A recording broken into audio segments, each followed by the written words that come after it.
Hola, damos comienzo hoy al primer seminario de la asignatura Inmunología, en el cual vamos a desarrollar la temática en relación a los mecanismos inmunes innatos que previenen las infecciones y aquellos que cuando estas no logran ser prevenidas se desencadenan a los efectos de intentar eliminar al agente invasor o en su defecto contener esa infección hasta tanto se desarrolle una respuesta adaptativa que esté dirigida específicamente a ese microorganismo particular. Como podemos ver en esta imagen, nosotros estamos todos rodeados de microorganismos, algunos de los cuales son potencialmente patogénicos. Si miramos con menor aumento estas imágenes, podemos ver que se trata de los microorganismos que están apenas en la punta de una aguja. Entonces, esto es solo un ejemplo de los millones de microorganismos que nos rodean. Sin embargo, a pesar de esto, solo en escasas oportunidades nos infectamos. Y cuando nos infectamos, en general, logramos resolver esas infecciones en forma exitosa. Y eso se debe a que tenemos un sistema inmunológico que es marcadamente eficiente y que determina que la mayor parte de los microorganismos con los que nos enfrentamos cotidianamente no puedan ingresar a nuestro cuerpo y en muchos casos, si esos logran acceder, sean eliminados dentro de las primeras horas de haber ingresado al mismo. ¿De qué depende si son eliminados en esas horas o no? Básicamente del tamaño del inóculo y de la virulencia de ese patógeno. Aquellos microorganismos que evolutivamente desarrollaron muchos mecanismos para evadir las acciones del sistema inmunológico están más dotados para poder enfrentarlo, de modo tal que a esos microorganismos patogénicos frente a ellos tendremos que imponer numerosos mecanismos para derrotarlos. Entonces, es probable que frente a esos microorganismos sea necesario sí o sí la activación de una respuesta adaptativa. En cambio, frente a otros microorganismos no patogénicos, aun cuando vulneren esas barreras que permiten evitar su acceso en condiciones normales, logramos eliminarlos a través de otros mecanismos innatos que se activan en forma muy inmediata al acceso de ese organismo invasor. Entonces, aun cuando vivimos en un ambiente densamente poblado de microorganismos, solo una pequeña proporción de ellos van a ser patogénicos. Es decir, solo una pequeña proporción habrá desarrollado evolutivamente mecanismos que lo hagan capaz de ingresar a nuestro cuerpo o bien colonizar las superficies mucosas y replicarse en nuestras células o en los espacios extracelulares y alterar mecanismos fisiológicos que van a generar daño tisular y en consecuencia van a permitirle a estos microorganismos desarrollar enfermedades infecciosas. Entonces, como ya les señalé, los microorganismos patógenos tienen la capacidad o bien de colonizar las superficies de las células de las mucosas o bien invadir estas células o ingresar directamente al interior de nuestro cuerpo para replicar en el hospedador y luego transmitirse hacia otro individuo.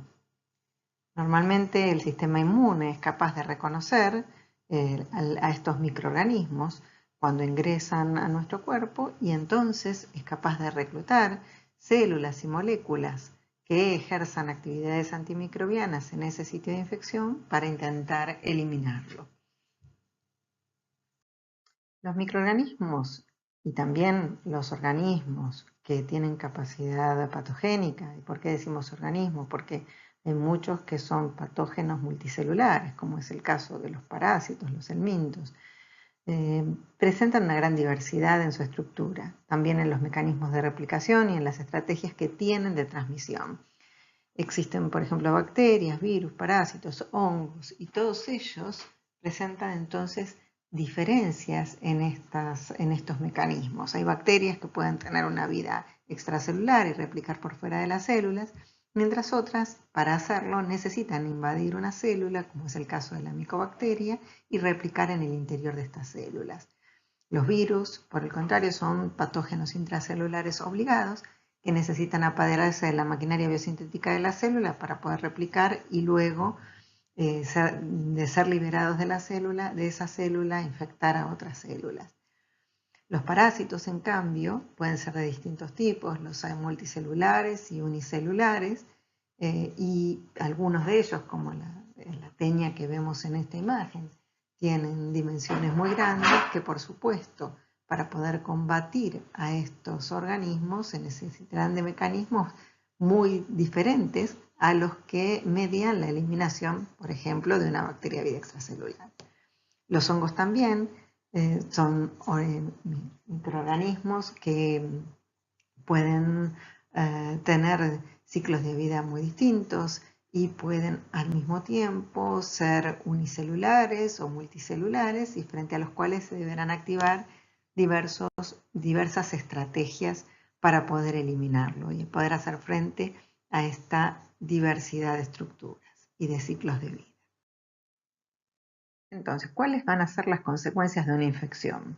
Básicamente van a depender de la capacidad de los microorganismos de evadir o resistir los mecanismos inmunológicos que les imponga el hospedador. Y eso va a depender de los mecanismos que evolutivamente ese microorganismo haya desarrollado para poder llevar a cabo esa función. Y por otro lado, del otro lado de la balanza, va a depender de las defensas del hospedador, es decir, de los mecanismos de defensa que el hospedador haya desarrollado evolutivamente para combatir ese tipo de infecciones, y por supuesto también del daño que es capaz de causar la propia respuesta inmunológica para combatir esa infección. Es decir, va a depender de un balance entre esas dos fuerzas. Para poder hacer frente a las infecciones, nosotros estamos dotados de un sistema inmunológico que tiene dos brazos efectores, un brazo efector innato y un brazo efector adaptativo. Este brazo efector innato involucra numerosos mecanismos que incluye la actividad de células y de moléculas que van a ejercer funciones justamente para evitar las infecciones en primer lugar, y en el caso en que no se logra, tratar de contener esas infecciones o eliminarlas cuando sea posible. Sin embargo, en muchas ocasiones, los microorganismos han desarrollado evolutivamente numerosos mecanismos para evadir las acciones inmunes innatas, las acciones de ese brazo efector innato, y como consecuencia no es posible combatir o eliminar a ese microorganismo infectante. También dependerá del tamaño del inóculo y también la capacidad replicativa de ese microorganismo. Por lo tanto, frente a esos microorganismos, es necesario activar una respuesta adaptativa que involucra ese otro brazo efector del sistema inmunológico, el brazo efector adaptativo, que requerirá la participación de células como los linfocitos T y los linfocitos B, que poseen receptores en su superficie que reconocen estructuras moleculares que van a estar presentes exclusivamente en esos microorganismos, en ese microorganismo en particular que nos está infectando en ese momento. Entonces, esas células, conjuntamente con otros componentes solubles, participarán para intentar eliminar a ese microorganismo invasor.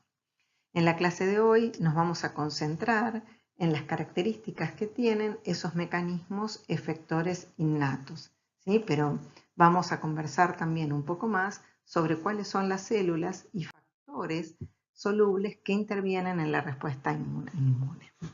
Hoy sabemos que no solamente los leucocitos participan en las respuestas inmunes, también lo hacen las células de los tejidos, las células parenquimatosas, las células endoteliales, las células epiteliales. Y también sabemos que hay numerosos componentes humorales, algunos de los cuales están listados en esta imagen, como los componentes del sistema complemento, las proteínas de fase aguda, citoquinas, quimiosinas y mediadores lipídicos, que participan en esas respuestas inmunes. Entonces, si nosotros vemos acá que no solo los leucocitos son capaces de participar de las respuestas inmunes, eso significa que otros tipos celulares también están dotados de mecanismos de reconocimiento de un microorganismo como algo no propio, mecanismos de reconocimiento del agente invasor para poder responder frente a esa amenaza. Los leucocitos derivan de un precursor hematopoyético pluripotente presente en la médula ósea que da origen a dos precursores con un potencial más limitado, un precursor mieloide que es responsable, a su vez, de originar a toda la serie mieloide de la sangre, que involucra a los neutrófilos, basófilos, eosinófilos, a los mastocitos, monocitos, macrófagos y células dendríticas mieloides, y un precursor linfoide que dará origen a los linfocitos de la sangre. Todos estos leucocitos participan en esa respuesta inmunológica, lo que no significa que lo hagan frente a todo tipo de infecciones. Algunos de estos leucocitos cobrarán mayor relevancia frente a infecciones por ciertos patógenos, mientras que en otros participarán o cobrarán una relevancia fundamental otros de estos leucocitos. Entonces, en esta primera parte de la clase lo que vamos a abordar es cómo se dispara la activación del sistema inmune innato, qué células participan y qué eventos ocurren como consecuencia de la activación de esas células, ¿sí? Entonces, básicamente lo que podemos decir es que aquello que está encargado de su activación son los microorganismos y parásitos multicelulares. El sistema innato se va a activar frente a la presencia de estos microorganismos porque va a tener componentes que puedan detectar su presencia. Pero hoy sabemos que también el sistema inmune innato puede activarse como consecuencia del daño tisular. Es la detección de componentes que están presentes de forma inapropiada como consecuencia del daño tisular lo que va a llevar a activar también estos mecanismos. ¿Y qué células van a participar? Diversos tipos celulares y también componentes humorales que van a intentar, como dijimos antes, evitar que en principio se infecte el individuo, si no lo logra eliminar al patógeno, si no lo logra contener la infección. ¿Cuáles son los eventos que ocurren como consecuencia de la activación del sistema inmune innato? Básicamente, el evento más relevante que transcurre es la inflamación, cuyos signos cardinales ya los conocemos hace muchísimos años, que son el calor, dolor, tumor y rubor.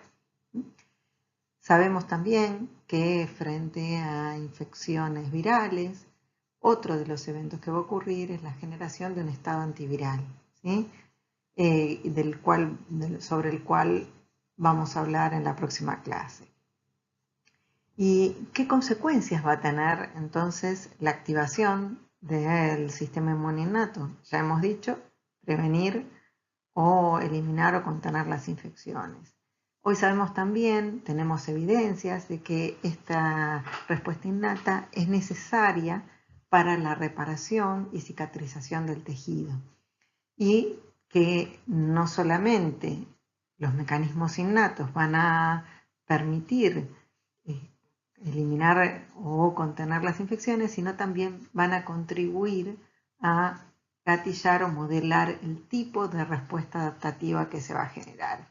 Es decir, si esa respuesta adaptativa estará dominada fundamentalmente por la participación de anticuerpos, es decir, si se tratará de una respuesta fundamentalmente de naturaleza humoral, o si esa respuesta adaptativa en esa respuesta va a tener un nivel mayor de participación las células del sistema inmune, entonces será una respuesta fundamentalmente celular. Anteriormente mencionamos que existen mecanismos que tratan de evitar las infecciones. ¿Cuáles son esos mecanismos? Básicamente la existencia de epitelios corporales como el de la piel y el de las mucosas. Nos separan del entorno aproximadamente 2 metros cuadrados de superficie de piel que constituye una barrera muy importante para evitar las infecciones.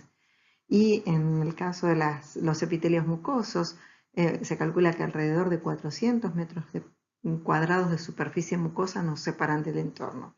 Vemos que esto constituye una barrera muy vulnerable al ingreso de microorganismos infecciosos si no fuera porque estuviesen estos epitelios dotados de mecanismos para evitar las infecciones. Por ejemplo, fuertes uniones intercelulares que evitan el pasaje de los microorganismos. Más allá de las fuertes uniones intracelulares, los distintos epitelios mucosos también están dotados de otros mecanismos para evitar las infecciones, por ejemplo, la producción de moco, cuyo componente fundamental son glicoproteínas denominadas mucinas.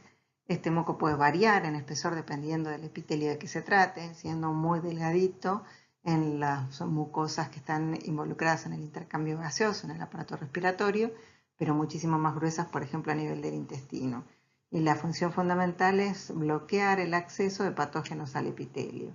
Impedir también que la interacción de moléculas que utilizan los microorganismos para interactuar con la cara luminal del epitelio.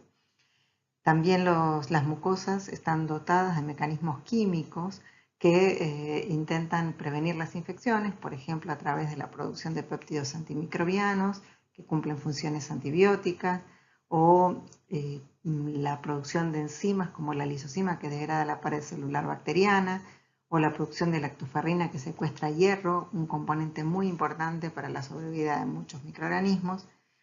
Y también los epitelios están dotados de mecanismos físicos para prevenir la infección. Por ejemplo, en el caso de la mucosa intestinal, hay una regeneración de ese epitelio intestinal continua, prácticamente diariamente, 10 a las 11 células se van regenerando por día. O en otros casos, las oscilaciones ciliares a nivel del tracto respiratorio. Ustedes saben que existe una serie de cilias que su batido continuo permite barrer el moco con los microorganismos atrapados hacia la faringe y luego a través de la deglución esos microorganismos por el pH ácido intestinal muchas veces son inactivados en el estómago. Perdón, el pH ácido estomacal. También en el caso de estas mucosas, por ejemplo, a nivel intestinal, los movimientos peristálticos del tracto gastrointestinal permiten la eliminación de los microorganismos atrapados. Además de esto, en las mucosas existe también la producción, se libera una inmunoglobulina secretoria, que si bien es un isotipo de anticuerpos que deviene de la activación de la inmunidad adaptativa, es importante mencionarla, aunque la vamos a ver también bastante más adelante, pero es un tipo de anticuerpo que va a cumplir funciones neutralizantes de los microorganismos, evitando que los microorganismos puedan tomar contacto con las superficies epiteliales. Además, en todos los epitelios están dotados de una flora normal que permite cumplir determinadas funciones que ahora vamos a señalar, y esa flora va a contribuir a evitar las infecciones y recibe el nombre de microbioma. Podemos ver en la siguiente imagen. ¿Sí? En todos los epitelios se observan una flora normal cuyas características, es decir, los microorganismos que la integran, varían dependiendo del epitelio de que se trate, pero todas tienen una flora que intentará competir con los patógenos por los nutrientes. A su vez, muchos de ellos producen moléculas antimicrobianas y metabolitos que van a afectar la sobrevida y la virulencia de los patógenos. Van a promover la producción de péptidos antimicrobianos por las propias células epiteliales y contribuirán también a reforzar las uniones entre células epiteliales. De este modo, esta flora es muy relevante justamente para tratar de evitar las infecciones. Y como vimos en la imagen anterior, también se encuentran en las mucosas inmunoglobulina como la inmunoglobulina A, que es un anticuerpo del cual vamos a hablar bastante más adelante, que también contribuirá a tratar de evitar que los microorganismos nos infecten. Ahora, ¿qué sucede cuando estas barreras primarias son vulneradas? ¿Qué pasa? ¿Qué les parece que va a pasar cuando, por ejemplo, se sufre una laceración en la piel, o cuando, por ejemplo, las mucosas son dañadas, o cuando nos cortamos con algo que está contaminado con microorganismos? Se va a poner en marcha un proceso infeccioso. El microorganismo va a empezar a replicar y el hospedador va a responder a la presencia de ese microorganismo. ¿Cuáles son los signos que vamos a experimentar cuando nos infectamos? Como consecuencia de esto, tumor, calor, rubor y dolor, que son los signos cardinales de la inflamación. ¿Y qué desencadena esos signos? La respuesta innata que se activa para contrarrestar esa infección. Justamente esa respuesta innata es la responsable de que experimentemos esos signos. ¿Y qué es la inflamación? Es una respuesta estereotipada que va a involucrar células y componentes humorales que se van a activar para tratar de restaurar la homeostasis cada vez que se ve afectada.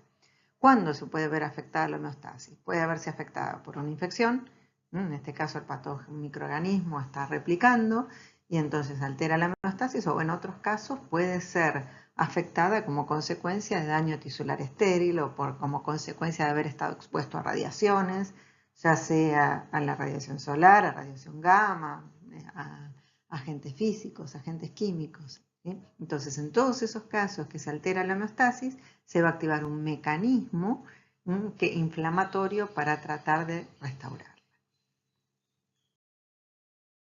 Entonces, vamos a ver qué características tiene esa respuesta innata que se desencadena para tratar de restaurar la homeostasis. Lo que vamos a ver, por ejemplo, en esta imagen, podemos ver que en esta parte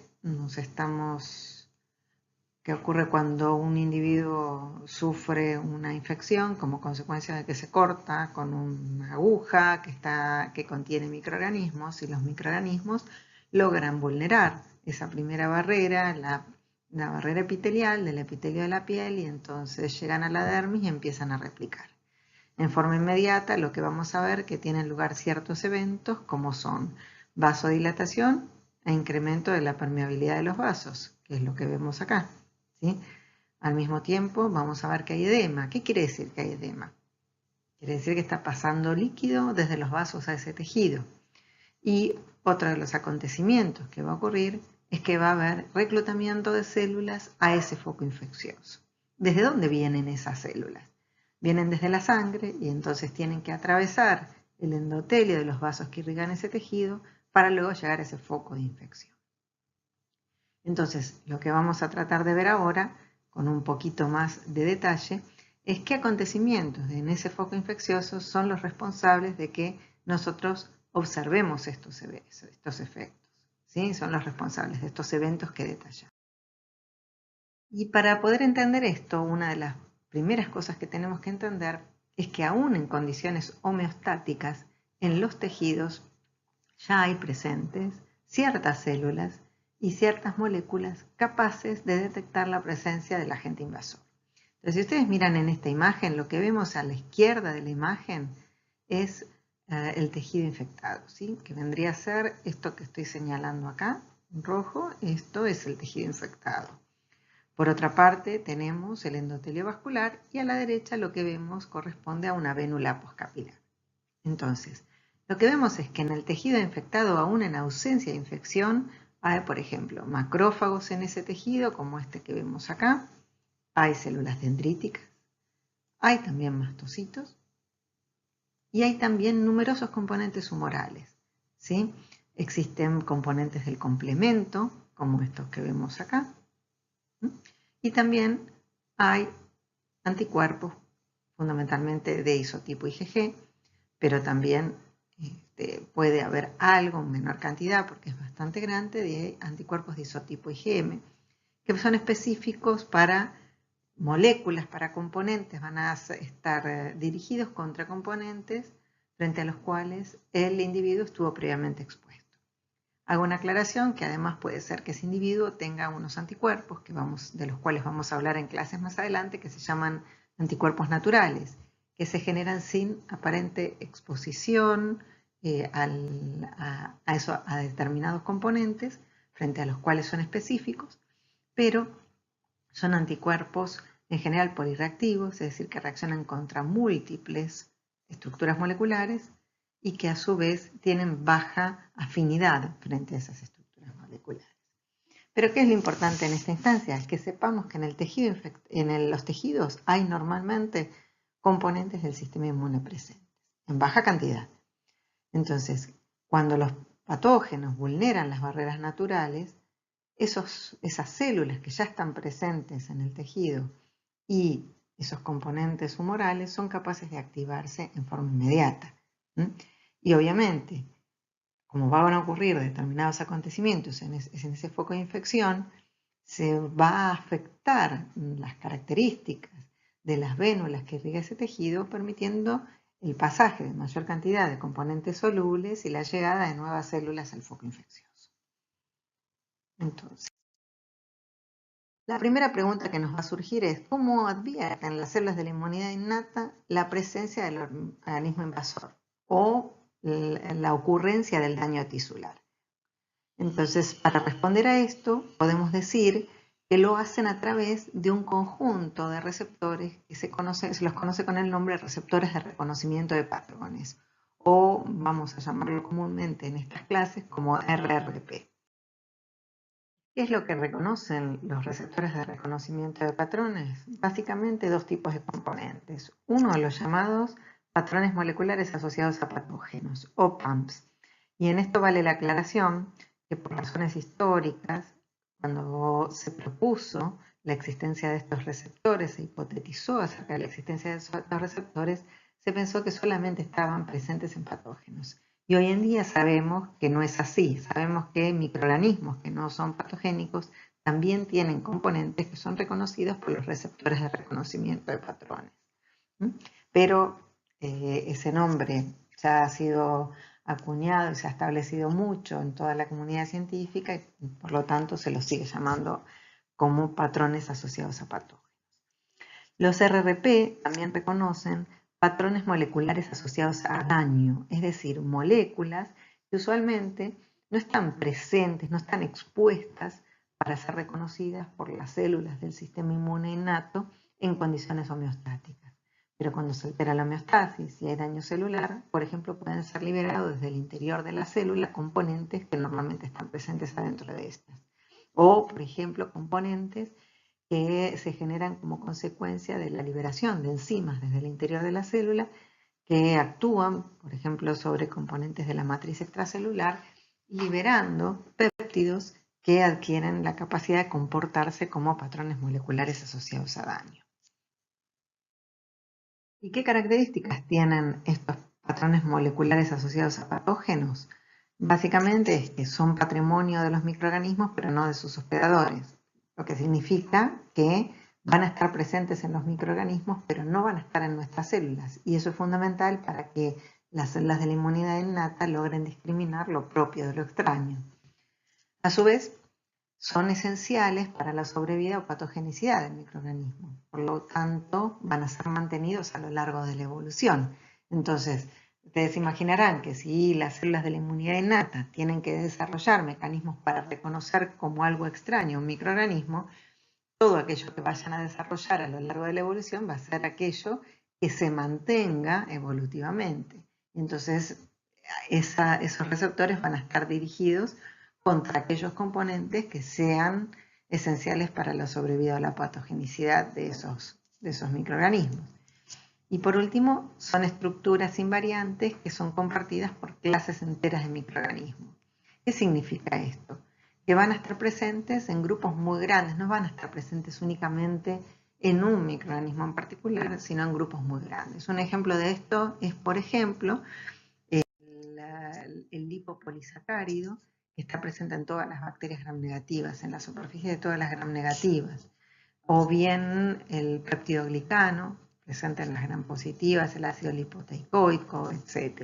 Entonces, si miramos la superficie de una bacteria gram negativa, como es la que vemos en la parte izquierda de esta figura, en esta parte de acá que les estoy señalando con rojo, ¿sí? Vemos que el lipopolisacárido se encuentra presente en la parte superficial de la bacteria. Como consecuencia de eso, si nos infecta una bacteria gram negativa, nuestras células, no solo algunos leucocitos, sino también muchas células parenquimatosas o células endoteliales o epiteliales podrán tener receptores capaces de reconocer a estos componentes que están presentes en la superficie de los microorganismos. En este caso particular, podrán tener, algunas de estas células van a tener receptores capaces de reconocer al LPS que va a estar en todas las gram negativas.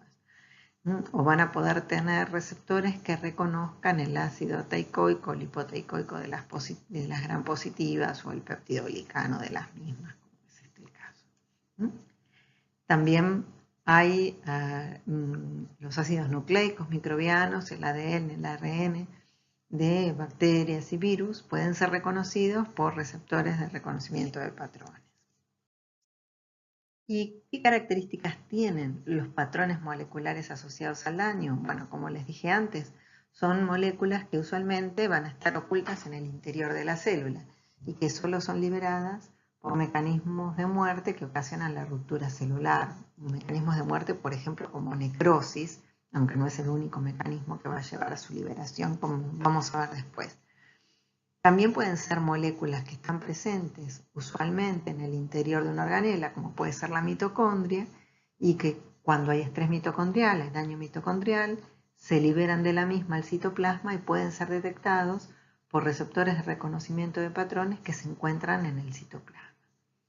Y también pueden ser moléculas que en realidad en condiciones homeostáticas no están presentes en el organismo, pero que se generan como consecuencia de la fragmentación de componentes propios, por ejemplo de la matriz extracelular, producto de que al haber daño tisular se liberan enzimas que clivan a esos componentes de la matriz extracelular, generando, por ejemplo, péptidos capaces de activar a receptores de reconocimiento de patrones. Acá en la parte inferior de la diapo podemos ver algunos ejemplos de DAMPs, como por ejemplo los cristales de urato monosódico, que se forman a partir del ácido úrico. Normalmente el ácido úrico está presente en nuestro organismo a una concentración muy alta, casi saturante, y cuando la célula muere libera ácido úrico que se cree que en microambientes extracelulares muy ricos en sodio puede nuclearse formando cristales. Esos cristales entonces se transforman en componentes capaces de ser reconocidos por receptores de reconocimiento de patrones. Lo mismo ocurre con la molécula HMGB1, por ejemplo, que es una molécula que normalmente está ubicada en el núcleo de las células, pero si la célula muere por necrosis, esta HMGB1 puede ser liberada del medio extracelular y comportarse como un DAMP. Hay muchos ejemplos de este tipo. Ahora, ¿esos son los únicos receptores que utilizan las células de la inmunidad innata para reconocer una infección o el daño? No. Hay otros que también emplean, como por ejemplo los receptores para componentes del complemento activado y los receptores para el fragmento FCL-IgG. En el caso de los primeros, si miramos la parte izquierda de esta diapo, vemos en rojo una bacteria. Esa bacteria puede inducir la activación del sistema complemento y la activación del complemento va a llevar a que se depositen ciertos componentes en la superficie de la bacteria, por ejemplo el componente C3b que vemos acá en esta parte de la diapo. Entonces se dice que una vez que se deposita el C3b, la bacteria está opsonizada, por ejemplo, por el C3b del complemento, es decir, está preparada para la fagocitosis. ¿Por qué es esto? Porque las células fagocíticas poseen en su superficie unos receptores, en este ejemplo que vemos acá, que yo se los estoy señalando en rojo, el receptor CR1 para el complemento, que si ustedes se fijan acá, reconoce, más arriba se los estoy señalando, reconoce al C3b. Entonces, cuando la bacteria está cubierta, está opsonizada por complemento, el reconocimiento es mucho más eficiente. Y eso ayuda a que sea entonces fagocitada por células fagocíticas, como por ejemplo estos neutrófilos. Entonces, como verán acá, nuestras células del sistema inmune innato poseen diversos receptores para complementos, CR1, también CR2, CR3, CR4. Además de estos receptores, hay otros receptores que reconocen otros componentes solubles del complemento, como por ejemplo el receptor C3a y C5a, que son capaces de unir a justamente los componentes C3a y C5a. Cuando esto ocurre, ¿sí? Cuando el C3a y C5a son reconocidos por estos receptores, por ejemplo, sobre mastocitos, eso va a conducir al mastocito a degranularse. Cuando los receptores de C3a y C5a de las células endoteliales unen C3a o C5a, lo que va a ocurrir es un aumento de la adhesión de leucocitos a la cara apical de esas células endoteliales. Cuando estos C3a y C5a unen a receptores en células vasculares lisas, lo que va a conducir es a la relajación de estas células y por lo tanto a desencadenar vasodilatación. Y cuando actúan sobre los leucocitos van a inducir la migración, es decir, van a inducir lo que llamamos quimiotaxis. Además de receptores, las células de la inmunidad innata también pueden tener receptores para el fragmento Fc de la IgG. ¿Y qué es este fragmento? Si ustedes se fijan acá, en la parte donde vemos en rojo una bacteria, ven que están rodeadas de anticuerpos. Bueno, esta parte que les señalo en rojo es la parte que se llama Fc de los anticuerpos. Las células de la inmunidad innata tienen receptores, estos amarillos que vemos en las imágenes, que los estoy señalando acá rodeados en rojo, que son receptores para la porción Fc de los anticuerpos, la mayor parte de los cuales unen a los anticuerpos solo cuando estos previamente se unieron a aquello para lo cual son específicos, en este caso alguna molécula en la superficie de una bacteria. Es decir, que estos receptores van a unir a esos anticuerpos cuando forman parte de un complejo inmune.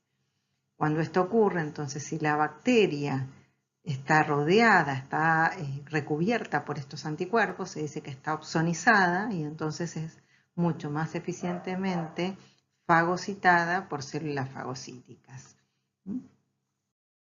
Todo esto significa, lo que hemos venido viendo hasta acá, es que cuando un microorganismo invasor logra vulnerar las barreras primarias a la infección, las células de la inmunidad innata son capaces de reconocer su presencia porque tienen receptores capaces de poder identificar lo propio de lo extraño.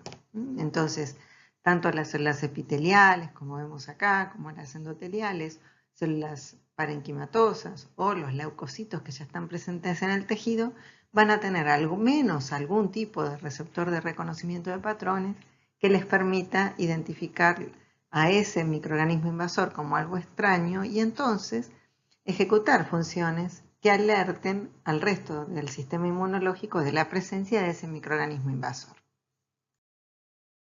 Entonces, ¿qué va a pasar? Cuando el microorganismo sea reconocido a través de algunos de estos receptores, puede conducir a la activación de las células epiteliales, a la activación del sistema complemento, a la activación de mastocitos, de macrófagos, de linfocitos inmunes innatos que estén en ese tejido, puede conducir al reclutamiento de nuevos leucocitos de la sangre, activar células dendríticas mieloides, etc.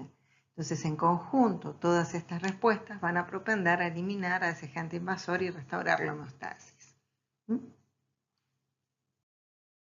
Entonces, veamos ahora, con un poquito de detenimiento, qué acontecimientos pueden ocurrir como consecuencia de la presencia de este microorganismo en ese tejido. Entonces, supongamos acá lo que antes teníamos señalado con un rayito, que es lo que ven acá en la parte inferior izquierda de la diapo, equivale a unos microorganismos invasores en este caso, ¿sí? Entonces, ese microorganismo invasor, supongamos que logró acceder al tejido, vulneró las barreras primarias y logró acceder al tejido. Una de las cosas, uno de los acontecimientos que puede ocurrir como consecuencia de eso es que se activa el sistema complemento, que uno de cuyos componentes es este verde que tenemos acá, que es por ejemplo el componente C3, que como dijimos antes ya está presente en bajas cantidades en espacios intersticiales. La activación del complemento va a conducir a producir ciertos acontecimientos. Uno de ellos puede ser que aumente el reconocimiento mediado por complemento, porque como vimos antes, componentes del complemento se pueden asociar a la superficie del microorganismo y opsonizarlo para que sea más eficientemente fagocitado. La activación del complemento puede llevar también a la generación de anafilotoxinas, como los componentes C3A y C5A, y puede también conducir a la activación, a la generación de un complejo que se llama complejo de ataque de membrana, complejo de ataque lítico, que se puede formar en la superficie del microorganismo invasor, provocando la muerte de ese microorganismo. Entonces, veamos un poquito con más detenimiento cómo ocurren estos acontecimientos. Como vemos en esta imagen, el complemento puede activarse por tres vías diferentes: la vía alterna o vía alternativa, la vía de las lectinas y la vía clásica. La activación de la vía alterna es consecuencia de que normalmente hay uno de los componentes del complemento, que es el C3, que sufre en condiciones normales hidrólisis espontánea.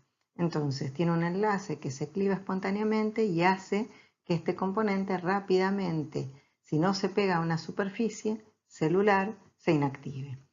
En general, si nosotros no estamos infectados y esos componentes se adhieren a la superficie de una de nuestras células tienen diversos componentes que regulan y que evitan la activación justamente del sistema complemento en ausencia de infección sobre nuestras propias células. Entonces, estos componentes, ¿sí?, del sistema complemento, algunos son componentes que están presentes sobre las propias células y otros son componentes solubles, evitan que el complemento se active en ausencia de infección sobre nuestras células. Ahora, si la activación del C3 hace que se pegotee a la superficie de una bacteria, como es el caso que vemos acá, ¿sí?, entonces eso va a conducir a la activación del resto de la cascada del complemento por esta vía que llamamos vía alterna. La vía de las lectinas, que es esta que tenemos descrita acá en el medio, normalmente se activa usualmente a las 24 o 48 horas posteriores al inicio de un proceso infeccioso. Y las razones por las cuales se activa en ese momento las vamos a ver en un rato, pero básicamente es porque estas lectinas son producidas por el hígado recién con posterioridad al inicio del proceso infeccioso. La otra vía por la cual se puede activar el complemento es la vía clásica, y para que se active se necesita de la formación de complejos antígeno-anticuerpo. ¿Qué quiere decir? En este caso que estamos ejemplificándolo con esta infección bacteriana, se necesitan que el individuo produzca anticuerpos que sean capaces de reconocer algo que esté presente en la superficie bacteriana, a la cual se unen y forman un complejo inmune. Y eso permite que el primer componente del complemento se una a los anticuerpos que ya están unidos a la bacteria, formando parte de ese complejo inmune, para que se gatille el resto de la vía. En una primoinfección, usualmente no tenemos anticuerpos específicos frente a componentes de esa bacteria que nos está infectando por primera vez. Como consecuencia de eso, usualmente la vía clásica no se va a activar en una primoinfección, aunque existen excepciones, porque como hablamos antes, pueden existir anticuerpos naturales que se generan sin aparente exposición previa a un microorganismo y que pueden estar presentes y gatillar la activación del complemento por vía clásica. Ahora, independientemente de cuál sea la vía por la cual se activa el sistema complemento, lo importante es comprender que las tres vías van a llevar a la generación de un complejo enzimático que se va a llamar convertasa de C3, que es esto que vemos acá. La convertasa de C3 puede tener distintos componentes dependiendo de cuál sea la vía por la que se activó el complemento. ¿Qué quiere decir esto? Que esos sistemas enzimáticos no son los mismos, son distintos dependiendo de la vía que se trate, pero la función es la misma, es clivar al C3 para generar dos componentes activos, C3A y C3B. Posteriormente, la continuación de la activación del complemento va a conducir a la generación de otro sistema enzimático, que es la convertasa de C5, que lo que va a hacer es activar el C5 en dos componentes, C5A, que es este que vemos acá, y C5B, que es este que tenemos acá.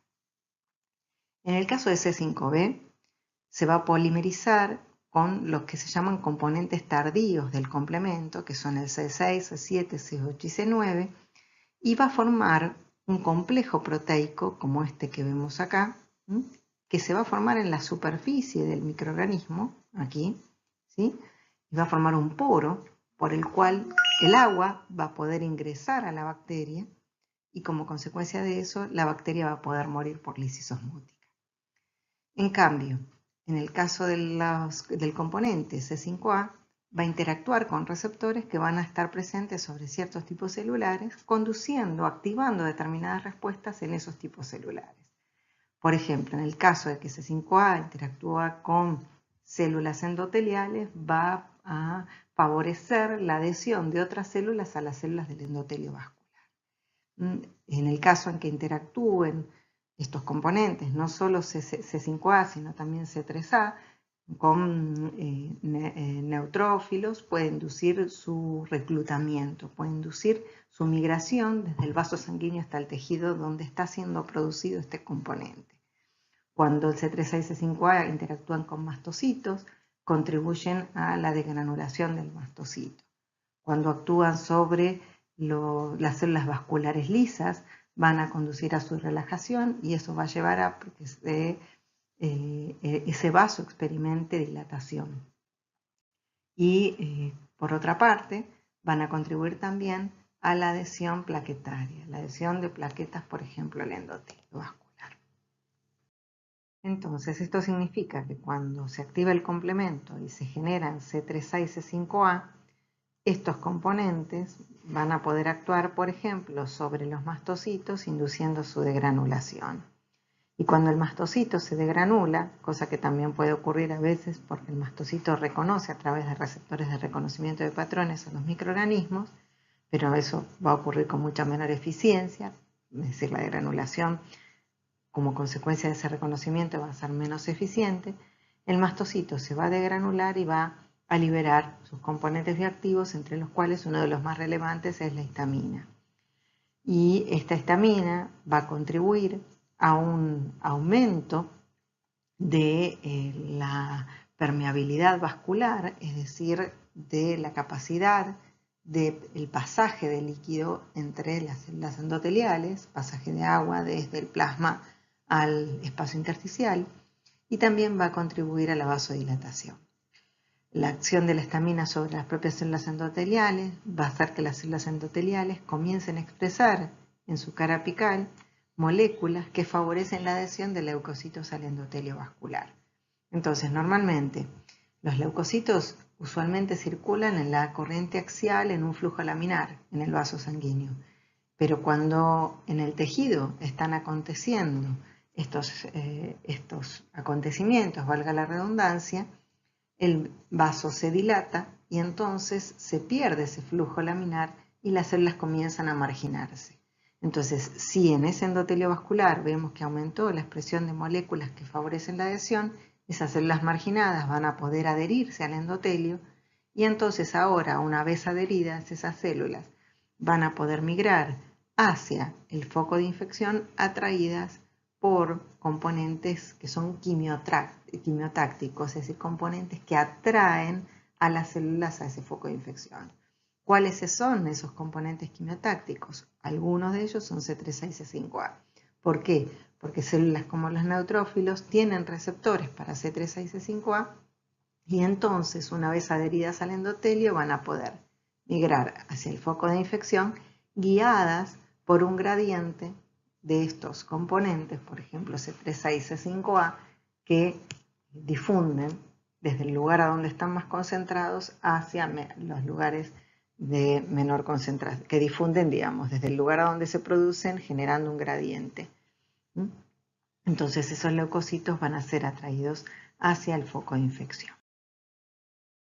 ¿Qué otros acontecimientos pueden ocurrir en ese tejido infectado, además de que se active el sistema complemento? En los tejidos dijimos que había macrófagos, entonces es posible que los macrófagos, a través de sus receptores de reconocimiento de patrones, a través de receptores del complemento o a través de receptores para el FC, si la bacteria, o en este caso fuese una bacteria que esté opsonizada por anticuerpos, el macrófago podría activarse. Y cuando el macrófago se activa puede liberar diversos componentes. Entre ellos puede liberar, por ejemplo, intermediarios lipídicos de inflamación, como el leucotrieno B4 que vemos acá. Puede liberar citoquinas, que son pequeñas moléculas que tienen la capacidad de actuar sobre otras células que tengan receptores para esa molécula, pequeñas proteínas, o estas citoquinas tienen la capacidad también de actuar sobre la propia célula de manera autócrina, ¿sí? Y alguna de estas citoquinas tiene propiedades quimiotácticas.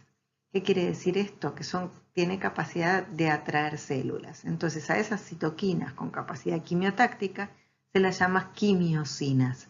Una de estas quimiosinas es la interleuquina 8. Tanto el leucotrieno B4 como la interleuquina 8 son capaces de atraer a neutrófilos desde los vasos sanguíneos a tejidos infectados. ¿Por qué? Porque los neutrófilos tienen receptores para estas sustancias. Ahora, el macrófago activado, como consecuencia del reconocimiento del microorganismo, también es capaz de producir otras citoquinas que son llamadas citoquinas proinflamatorias, como estas que vemos acá.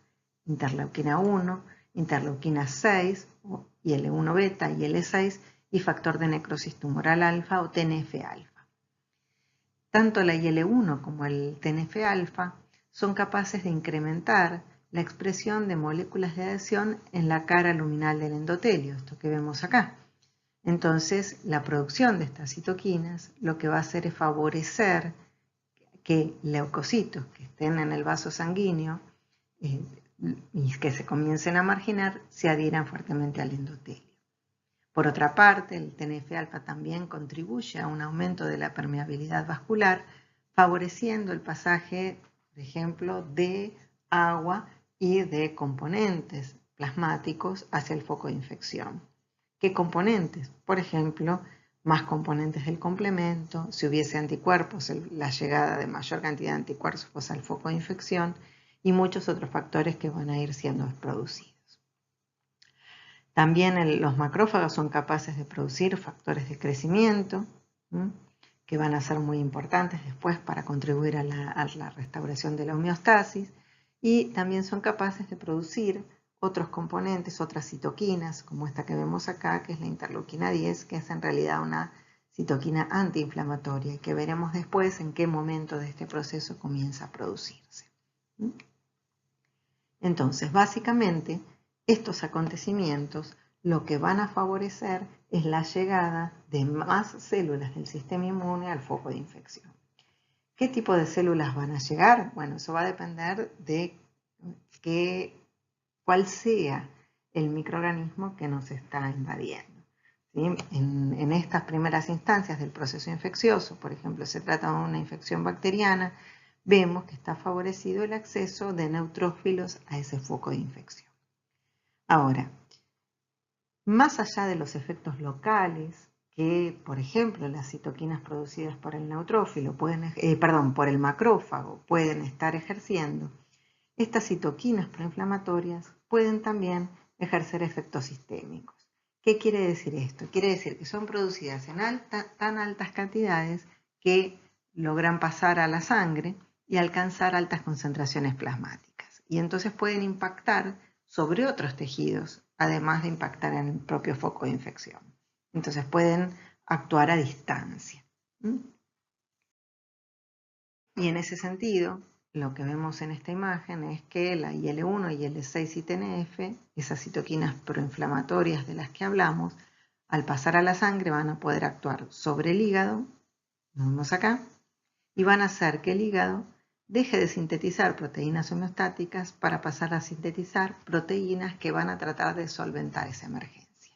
Y entonces van a empezar a producir una serie de proteínas que se llaman proteínas de fase aguda, entre las cuales algunas de ellas son la proteína C reactiva, esta que vemos acá, y la lectina de unión amanosa. Estas dos son moléculas que van a alcanzar altas concentraciones plasmáticas y luego van a poder acceder al foco de infección. ¿Cómo llegan a ese foco de infección? ¿De qué manera lo hacen? Recuerden que en ese foco de infección, en el tejido, ¿sí? en los vasos que irrigan ese tejido, existe un aumento de la permeabilidad vascular. Entonces va a estar favorecido el pasaje de la proteína C reactiva plasmática y de la lectina de unión amanosa plasmática. Y entonces va a poder acceder a ese foco de infección. Si ustedes recuerdan, hace un rato, cuando hablamos de las vías de activación del complemento, dijimos que una de las vías era la vía de las lectinas, una de las vías por las cuales se podía activar el complemento, era la vía de las lectinas. Bueno, justamente esa vía se va a activar cuando hay suficiente cantidad de lectina unión amanosa en ese foco de infección que llega como consecuencia de que los hepatocitos empezaron a producir esta lectina. Yo les dije en ese momento que usualmente la vía de las lectinas se activaba recién entre 24 y 48 horas posteriores al inicio del proceso infeccioso.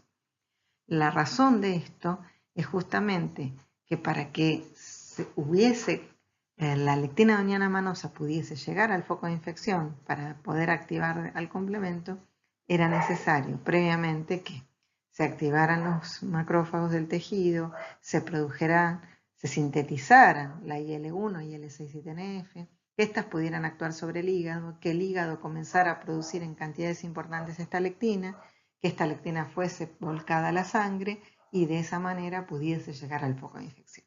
Todo eso demanda bastante tiempo, 24-48 horas. La proteína C reactiva también es capaz de inducir la activación del sistema complemento, pero en este caso induce la activación por otra vía, que es por la vía clásica. Aunque la activación del complemento por proteína C reactiva no logra concluir hasta su fase final. Pero volvamos a estas citoquinas proinflamatorias y L1 y L6 y TNF. ¿Qué otras cosas, sobre qué otros tejidos pueden impactar? Pueden impactar a nivel de la médula ósea, promoviendo la movilización de neutrófilos. Eso va a llevar a aumentar la cantidad de neutrófilos en sangre periférica que puedan acceder a los focos de infección atraídos por los quimiotractantes que son liberados en el foco de infección. Y también estas citoquinas proinflamatorias pueden actuar a nivel del sistema nervioso central y van a contribuir al reseteo del termostato hipotalámico, provocando un aumento de la temperatura corporal, es decir, induciendo fiebre. La fiebre va a contribuir a disminuir la replicación microbiana y va a contribuir a generar varios efectos tendientes a potenciar las acciones microbicidas del organismo. Pero bueno, volviendo a nuestro foco de infección, nosotros dijimos que había numerosos quimiotractantes que podían ser producidos en ese foco. ¿Sí? Por los componentes del complemento activado C3, 6 y 5A podían generar un gradiente de concentración de ese componente desde el sitio donde están más concentrados, donde van difundiendo y generando ese gradiente. Los macrófagos activados podían producir leucotrieno B4, podían producir la quimiosina interleuquina 8 y también los propios componentes, ciertos componentes bacterianos, por ejemplo, si se trata de una infección bacteriana, pueden transformarse en componentes quimiotácticos. Es así, por ejemplo, los péptidos formilados que son generados por degradación de las proteínas bacterianas. Si ustedes recuerdan, la síntesis proteica en bacterias se inicia en formilmetionina. Por lo tanto, si las bacterias liberan proteínas que pueden ser clivadas en el espacio extracelular o la bacteria muere y libera sus componentes y las proteínas se degradan, se pueden generar péptidos que tienen formilmetionina en su extremo y como, por ejemplo, los neutrófilos tienen receptores para péptidos formilados, eso se va a transformar en un quimiotractante de este tipo celular. Entonces, si en el foco de infección se están generando todos los componentes que dijimos, que acá están ejemplificados con estos puntitos de colores que vemos, que son quimiotácticos para los neutrófilos, y están más concentrados en una zona más cercana a donde está el microorganismo y menos concentrados en el vaso sanguíneo, entonces los neutrófilos adheridos al endotelio, en este caso, van a acceder al foco de infección atraídos por esta sustancia. En las primeras horas, en las primeras 24 horas posteriores al inicio de este proceso infeccioso, vamos a ver un gran reclutamiento de neutrófilos. Unas 24 o 48 horas posteriores al inicio de ese proceso infeccioso, se van a reclutar en ese foco de infección monocitos, los cuales en el tejido, producto de las citoquinas producidas en el mismo y también de factores de crecimiento, se van a diferenciar a macrófagos. Y en este caso vale hacer la salvedad de que en los tejidos normalmente existe un pool de macrófagos residentes que en realidad se alojaron allí, provienen de precursores, progenitores del hígado fetal que colonizaron el tejido en forma muy temprana durante el desarrollo embrionario y dieron origen en ese momento a poblaciones de macrófagos que hoy sabemos que se mantienen por proliferación homeostática en esos tejidos. Esas poblaciones estables adquieren ciertos nombres, se los conoce con ciertos nombres en algunos tejidos, no en todos, por ejemplo, osteoclastos en el hueso, microglía en el sistema nervioso, macrófagos alveolares en pulmón, células de Kupffer en hígado, etc. Y en muchos otros tejidos no tienen un nombre en particular. Ahora, más allá de la existencia de esos macrófagos, a esos mismos tejidos se pueden reclutar monocitos durante los procesos infecciosos. Y esos monocitos van a diferenciarse a macrófagos que van a ser indistinguibles de aquellos que están usualmente residentes en ese tejido. Estos macrófagos que se generan en esos tejidos a partir de los monocitos reclutados pueden adquirir distintos perfiles. En el inicio de esos procesos infecciosos, esos macrófagos suelen adquirir un perfil que se llama M1 o clásicamente activado, como les estoy señalando acá en rojo. Y se diferencian a esos perfiles producto fundamentalmente de la presencia de citoquinas proinflamatorias en ese foco. Mientras que a medida que transcurre ese proceso infeccioso, esos macrófagos pueden adquirir un perfil alternativo, por eso se los llama macrófagos alternativamente activados o también llamados M2. Acerca de estas características de estos macrófagos vamos a hablar en clases posteriores. Ahora bien, independientemente de que se trate de macrófagos residentes o macrófagos generados por diferenciación de monocitos en ese foco de infección, las dos poblaciones tienen capacidad fagocítica. Y también tiene capacidad fagocítica los neutrófilos que son reclutados a ese foco de infección. Ahora, volviendo al foco de infección del que estábamos hablando, ustedes se preguntarán por qué razón tenemos que reclutar a esa cantidad de células, a nuevas células, nuevos neutrófilos de ese foco de infección y nuevos monocitos de ese foco de infección, si en realidad ya había macrófagos residentes en ese tejido.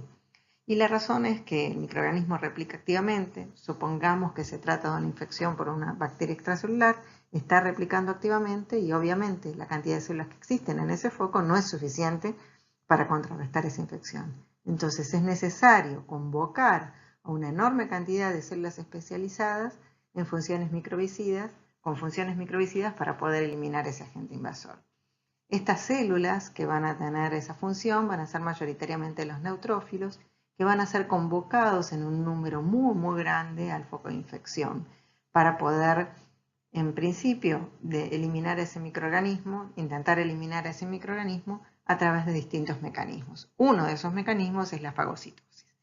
Entonces, ¿cómo lo hacen? Emitiendo pseudópodos, como vemos en esta parte izquierda de la imagen, que van a englobar, que van a rodear al microorganismo y finalmente el microorganismo va a ser incorporado a una vesícula fagocítica, como les estoy señalando acá en rojo, o fagosoma, dentro del cual el microorganismo va a ser destruido. Tanto, como les dije, los neutrófilos como los macrófagos pueden llevar a cabo esta función, pero como los neutrófilos son convocados en un número tan grande y evolutivamente desarrollaron muchos mecanismos para hacer muy eficiente este proceso, van a ser responsables de fagocitar y destruir una gran cantidad, en este caso, de bacterias que estén presentes en ese foco de infección. Entonces veamos acá un ejemplo de cómo una célula fagocítica logra reconocer y fagocitar a un microorganismo. En este caso el microorganismo está marcado con una sustancia fluorescente de color verde y lo que vemos lo que van a ver ahora moviéndose es esa célula fagocítica. Y como vemos la célula fagocítica se va moviendo con movimientos ameboideos, tipo ameboideos, y finalmente emite un pseudópodo que le permite incorporar a la bacteria. Veamos ahora que va a continuar moviéndose y va a continuar emitiendo pseudópodos y ahí termina fagocitando a las otras bacterias.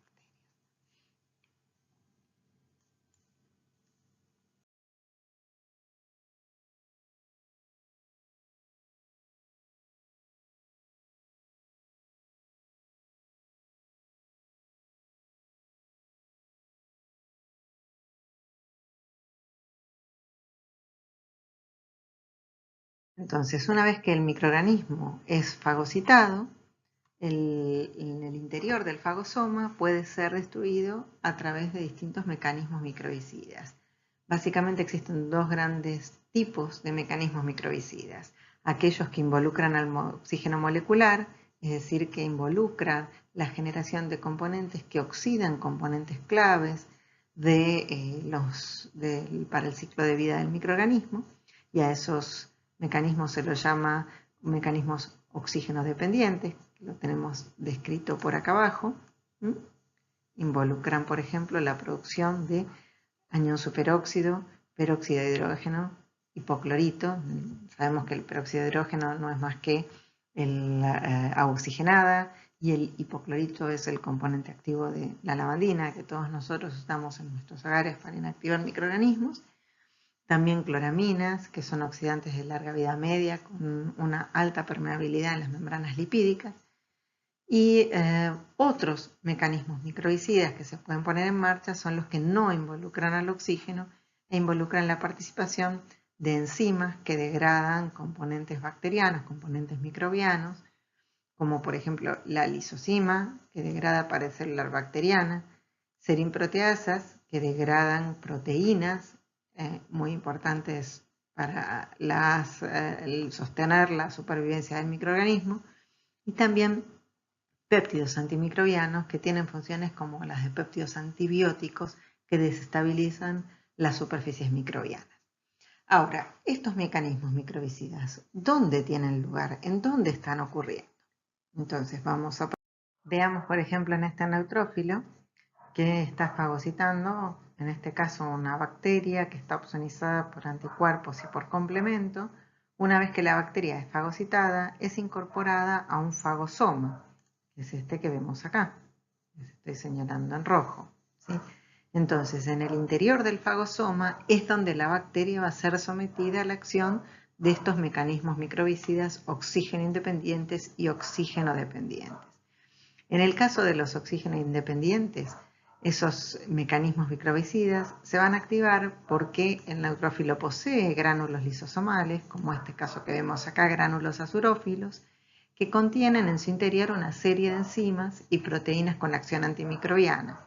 Entonces, cuando los gránulos se fusionan a la membrana del fagosoma, como vemos acá, liberan el contenido al interior del fagosoma, y entre ellos liberan entonces a todas esas enzimas antimicrobicidas, y esas van a actuar sobre el microorganismo que ha sido fagocitado.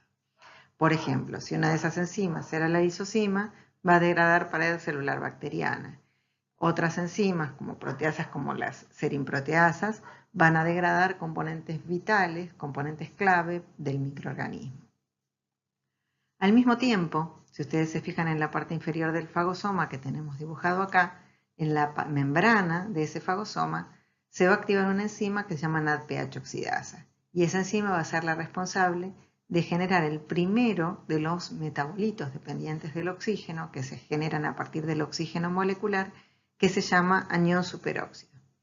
A partir del anión superóxido se va a poder generar peróxido de hidrógeno, que no es más que agua oxigenada. A partir del agua oxigenada se va a poder generar hipoclorito, componente activo de la lavandina. Fíjense que en el interior de nuestras células, en el interior de nuestros fagosomas, se están generando componentes que nosotros usualmente utilizamos para inactivar microorganismos en nuestros hogares. Bueno, en este caso se están generando en el interior de un fagosoma. A partir del hipoclorito se pueden generar también otras especies reactivas del oxígeno, como las cloraminas, que son oxidantes de larga vida media, que son capaces de atravesar las membranas lipídicas de los microorganismos y entonces inactivar componentes críticos del microorganismo. De esta manera, el microorganismo es destruido en el interior del fagosoma. Algo importante a tener en cuenta es que, por supuesto, que como todos estos mecanismos son muy nocivos, sí son importantes para la destrucción en el interior del fagosoma del microorganismo, pero si estos componentes se generasen en situaciones en las que no hubiese una necesidad, serían nocivos para nuestras células. Entonces, existen mecanismos de resguardo, de reaseguro, para que, por ejemplo, las especies reactivas del oxígeno no se produzcan en ausencia de necesidad. Y por eso la enzima NADPH oxidasa es una enzima que en condiciones normales no está activa. En una célula en reposo, en un neutrófilo en reposo, no es una enzima activa. Y es una enzima que es una enzima multicomponente. Entonces, para activarse necesita que todos sus componentes se ensamblen. ¿Y cómo ocurre esto? Lo vamos a ver en la siguiente diapositiva.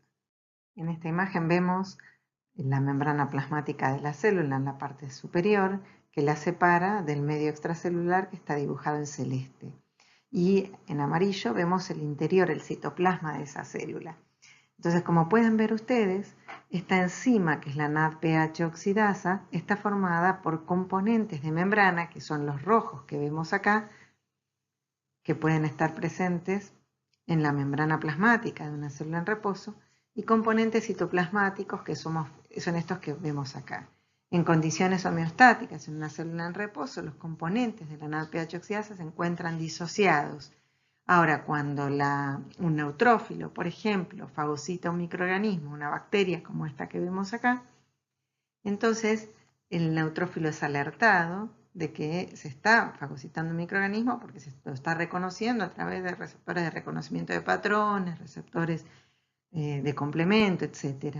Y entonces los componentes de la NADPH oxidasa, que son citoplasmáticos, se traslocan a la membrana y se forma una oxidasa activa, como esta que vemos acá o como esta que vemos acá.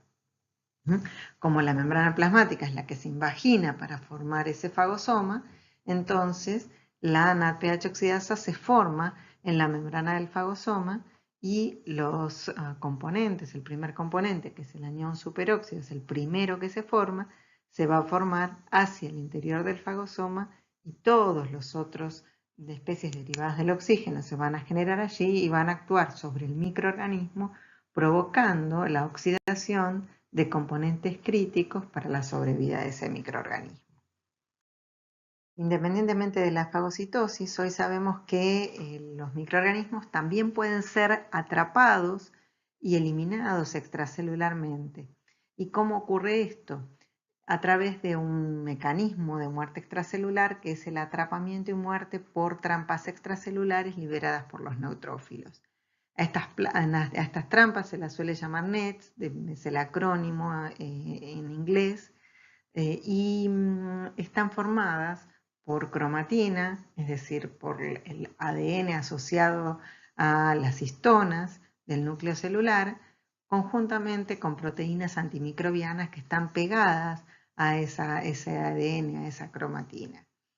Estas NETs suelen ser liberadas en la mayor parte de los casos cuando el neutrófilo se encuentra con un microorganismo y este neutrófilo se activa y sufre un mecanismo de muerte que se llama netosis. A través de este mecanismo, el ADN, la cromatina, se distiende, la envoltura nuclear desaparece, como podemos ver en esta parte de la diapositiva, y entonces, una vez que la envoltura nuclear desaparece y las proteínas de los gránulos se asocian a la cromatina, finalmente la célula estalla y libera la cromatina con sus componentes antimicrobianos, con los componentes celulares antimicrobianos asociados. En la parte superior de la imagen lo que se ve es que en este caso el ADN está teñido de un color rojo y que los gránulos, las proteínas de los gránulos lisosomales están teñidas de verde.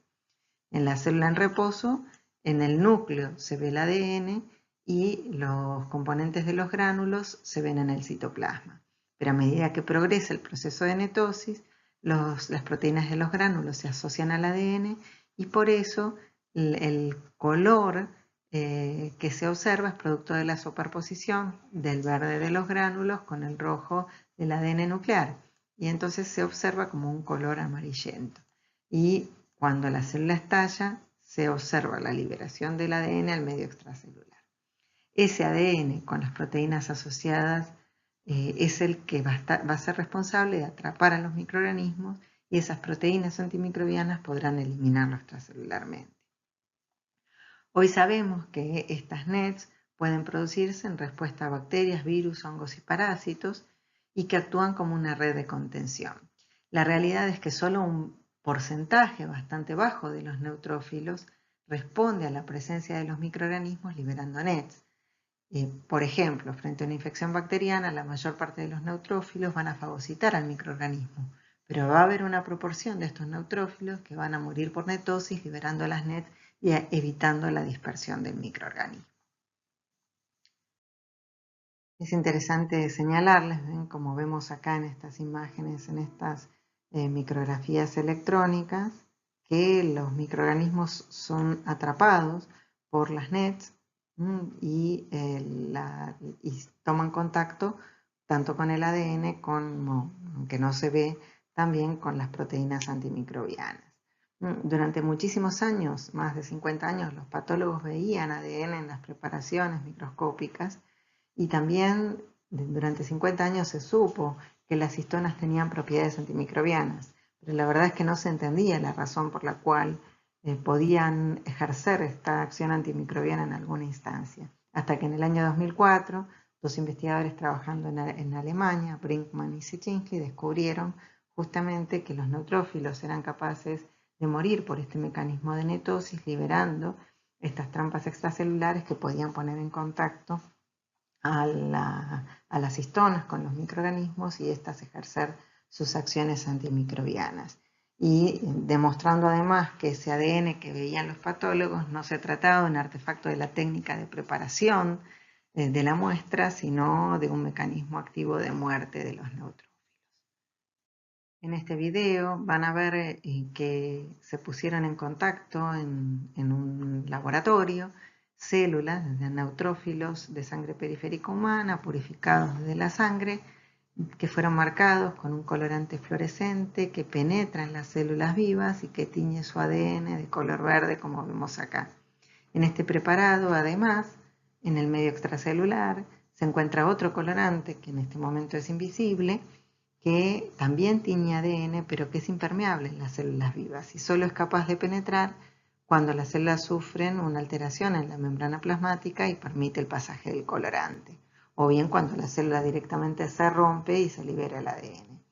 Entonces, como van a poder ver, cuando active el video, las células como están activadas, se mueven activamente, pero finalmente su núcleo va a empezar a sufrir ciertos acontecimientos, como este que vemos acá, que se van a distender, el núcleo va a ocupar todo el tamaño celular y finalmente la célula va a estallar y lo notamos porque se tiñen con el colorante para ADN que era impermeable a las células y el ADN se libera. Este es en el laboratorio una reproducción de un proceso de netosis que ocurre in vivo y que también ha sido demostrado a través de videomicroscopía en animales de laboratorio. Pero volvamos a nuestro foco de infección. Nosotros dijimos que en el foco de infección se habían reclutado en las primeras instancias neutrófilos en grandes cantidades a ese foco y que posteriormente podían reclutarse monocitos que se diferenciaban a macrófagos y también dijimos que en el tejido podían existir macrófagos residentes y que estas células tenían capacidad fagocítica. Más allá de sus capacidades fagocíticas, estas células también tienen capacidad de liberar numerosos mediadores, en especial los macrófagos. Los neutrófilos tienen capacidad de liberar ciertas citoquinas y ciertos mediadores de inflamación, pero en las cantidades en que lo hacen y la variedad en que lo producen es mucho menor que la del macrófago. El macrófago, a diferencia de eso, produce grandes cantidades de citoquinas y quimiosinas y una gran variedad de ellos, además de factores de crecimiento, como tenemos acá esquematizado en esta imagen. Ahora, el tipo de citoquinas y factores que libera el macrófago va a variar dependiendo de los receptores que indujeron su activación.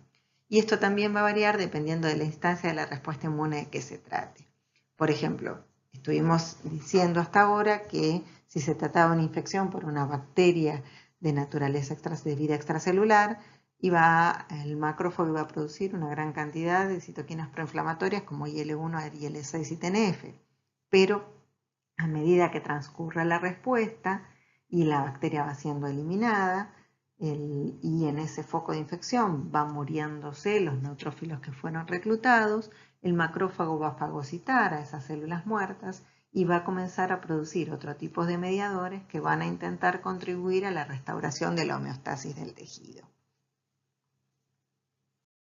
Ahora bien, más allá de las células de las que vinimos hablando en ese foco de infección, existen en los tejidos ciertos otros tipos de células residentes que también contribuyen a alertar al sistema inmune de la presencia de ese microorganismo invasor.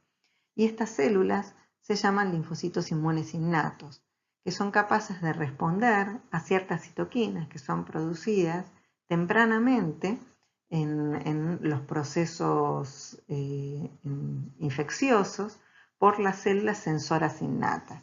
Y lo que van a hacer es amplificar la respuesta a través de la liberación de ciertas otras citoquinas efectoras. Vamos a ver de qué se trata y vamos a poner un ejemplo. Entre estas células sensoras innatas tenemos a lo que vemos acá a la izquierda de la imagen, que sean los linfocitos T gamma delta. Son estos que vemos acá. Y por otro lado tenemos tres tipos de células linfoides innatas. Las del grupo 1, que es esta que vemos acá, las del grupo 2 y las del grupo 3.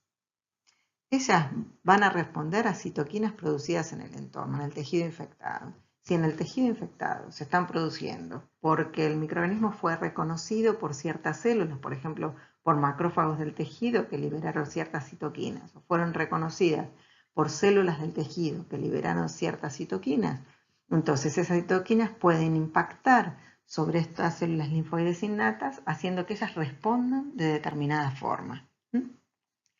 ¿Cuáles son estas células linfoides innatas? Dentro del grupo 1 están incluidas las células NK y los linfocitos inmunes innatos de tipo 1. Después tenemos las células linfoides innatas de grupo 2 y de grupo 3. Entonces estas células, cuando se activan por esas citoquinas, van a producir otras citoquinas y van a contribuir a amplificar la respuesta contra distintos patógenos. Las del grupo 1, estas que vemos acá, van a producir interferón gamma y van a contribuir a la remoción de patógenos intracelulares como bacterias y virus. Las del grupo 2 van a producir otras citoquinas, IL-13 e IL-15, y van a contribuir a la eliminación del mintos, que son gusanos. Las del grupo 3 van a producir IL-17 y 22 y van a participar en la respuesta frente a bacterias extracelulares y hongos. Pero veamos cómo lo hacen. Busquemos un ejemplo. Supongamos que en el foco de infección está transcurriendo una infección por una bacteria extracelular. En este caso, las células del foco, pueden ser, por ejemplo, macrófagos tisulares o células dendríticas, van a responder produciendo citoquinas como la interleuquina 1 beta y la interleuquina 23. Estas citoquinas van a impactar sobre las células linfoides del grupo 3 y entonces van a hacer que estas células liberen interleuquina 17 e interleuquina 22. La interleuquina 17 va a estimular la producción de quimiosinas que recluten neutrófilos. Y la 22 va a estimular la producción de péptidos antimicrobianos por las células epiteliales. Entonces, si se reclutan neutrófilos al foco de infección y al mismo tiempo si las células epiteliales producen péptidos antimicrobianos, entonces esto va a estar amplificando los mecanismos de defensa frente a la bacteria infectante. ¿Por qué? Porque va a hacer que aumente la cantidad de células que tengan capacidad de defendernos frente a las mismas. Si en lugar de tratarse de una infección bacteriana se tratase de una infección viral, se van a reclutar al foco infeccioso células NK, que son estas que vemos acá, y van a cumplir como función, entre otras cosas, de matar a las células infectadas por el virus. También van a contribuir con la liberación de citoquinas a hacer más eficiente esa respuesta antiviral. Pero más allá de todas las células que hemos nombrado hasta ahora, que en ese foco infeccioso tienden a tratar de eliminar al organismo infectante, en los tejidos, en todos los tejidos, existe un tipo celular que se llaman células dendríticas mieloides, que son estas que vemos acá.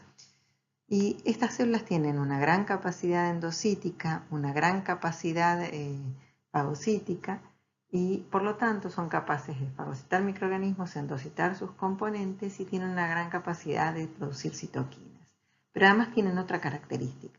Tienen la capacidad de desengancharse de las células de ese tejido en el que se encuentran y migrar ¿a dónde? Al órgano linfático del secundario drenante de ese tejido. Supongamos que si nos infectamos, por ejemplo, en un brazo, podrán migrar al órgano linfático secundario que drena esa zona del brazo. Y en ese sitio, estas células van a contribuir, como vamos a ver en las próximas clases, a activar la respuesta adaptativa. ¿Qué significa esto? Van a contribuir a activar a linfocitos T que tengan en su superficie receptores específicos para componentes de ese patógeno. Entonces, en conjunto, todo lo que señalamos hasta ahora, todos estos mecanismos van a intentar eliminar al agente infectante cuando puedan, o al menos circunscribir la infección hasta que se desarrolle una respuesta adaptativa específicamente dirigida contra ese microorganismo para poder eliminarla. Hoy sabemos que la respuesta adaptativa va a emplear a muchos de los mecanismos efectores innatos que estuvimos mencionando, ¿sí? Por ejemplo, hablamos de la fagocitosis mediada por neutrófilos y mediada por macrófagos.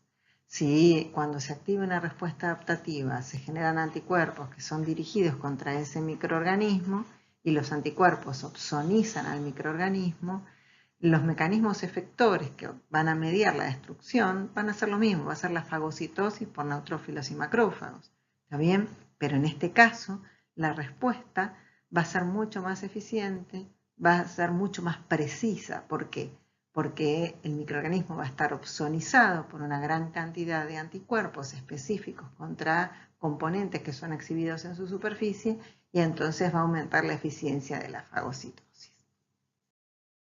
Bueno, pero nosotros vimos hasta ahora que participaban de estas respuestas innatas numerosos tipos celulares.